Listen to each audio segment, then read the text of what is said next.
Hey everybody, Johnny here at 9 Lives Racing, and today we're going to go over the medium downforce kit, basically going over the data. We could stick a spreadsheet up out there for you, but most people won't understand what that is. If you're one of those people, then follow along. If you'd like to follow along with this data, head on over to 9livesracing.com, click on the CFD tab, and we can go over this together. Otherwise, if you're just watching this on YouTube, it might be a little confusing. So anyway, what we got here is we took, we're going to be going over the Miata medium downforce kits, and what we did is we took a Miata normal car. We went and scanned it all up, went through the whole thing.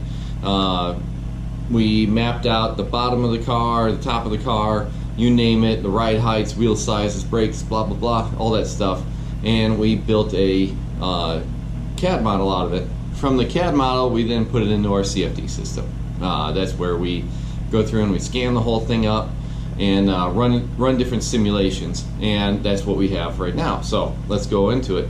The first run was the baseline, the stock body.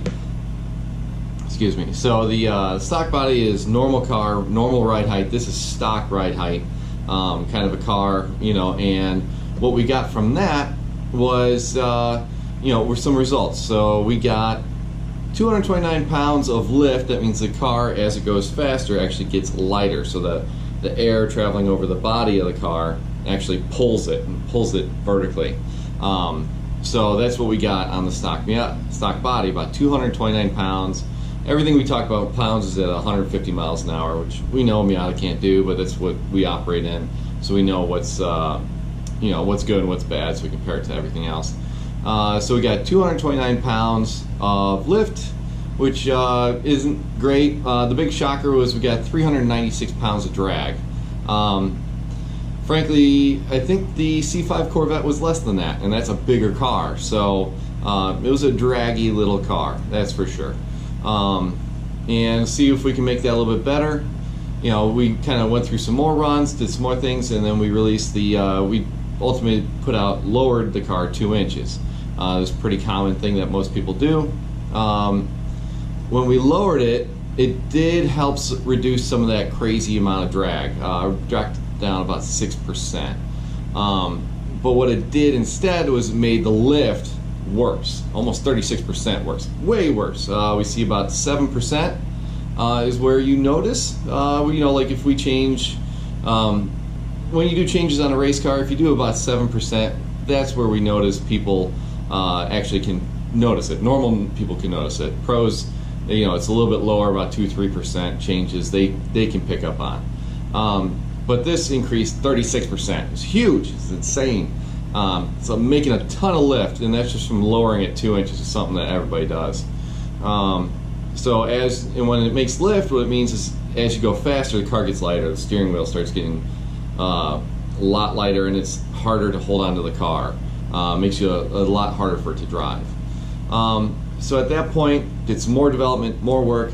We built our splitter kit, and what we came through was big. We picked up 253% more downforce, which is the body's actually making downforce at this point. The car's getting pushed into the ground. The bad part about it was the balance wasn't perfect. We were close. We want to be within 10%, but other than that, made really good downforce. The great news out of that, we were only 0.5% away from the stock vehicle's drag. So put it on a big wing kit, put it on a big splitter kit. Frankly, the drag didn't change. So we really couldn't ask for anything better than that. Third part, we kept doing more runs, more development, and we wanted to get that balance better. So we started playing with the wing angles, stall angles, stuff like that, and we picked the wing up to about 5 degrees, which is ultimately our recommended setting. And at that point, we got within 10% of the chassis weight, which is what you want. We got 62% balance. You really want to have, as close to that close to that vehicle's weight as you got.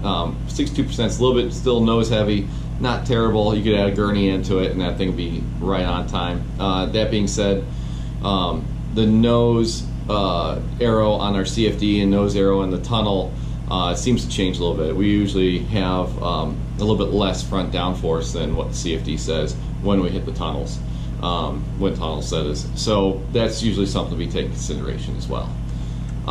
That's about it. I wanted to make this video really quick and simple. If you guys got questions, comments, concerns, shoot on over to our bottom of the home page is a an email center. Shoot us an email. Other than that, down at the bottom is the link to click on more information on the downforce kits. Other than that, thanks guys.